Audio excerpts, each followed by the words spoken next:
Très simple la situation. Je te rappelle qu'en 2019, le chef juge d'alors, M. Balancy, avec raison, par rapport aux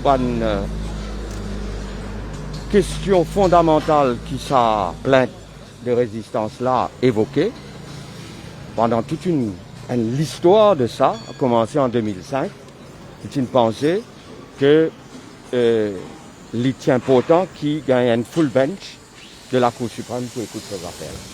Donc, pour votre information, une full bench de la Cour suprême, capable de composer d'un minimum de 3, et généralement, pas mettre 4 parce qu'il paraît égalité, c'est 3 ou 5. C'est ça qu'il y a. Alors, le chef juge d'alors, dans sa sagesse, moi je besoin dire, il a décidé qu'il besoin une full bench de 5 juges.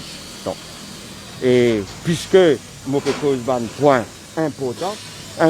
important qui en 2010, devant le conseil privé de l'Angleterre, le Privy Council, law lords, il y avait encore 5 ou 6 law lords qui ont décidé, qui disaient que vous n'êtes pas pour intervenir sur la question soulevée par résistance et alternative, la question de déclaration de...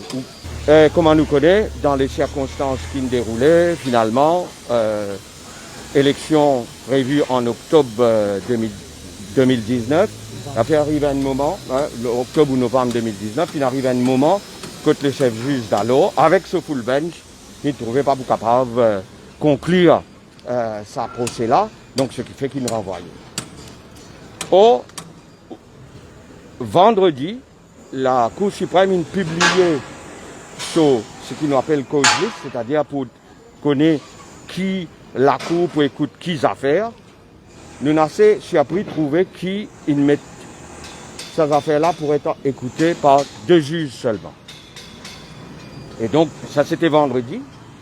Donc lundi, hier, nous nous faisons parvenir un courrier à la Cour suprême, au chef juge, par intérim, pour dire qui est confirmé qu'il y a seulement 2 juges de la Cour suprême pour écouter l'affaire, parce que dans le passé, c'était une full bench de 5 juges qui avait été désignés.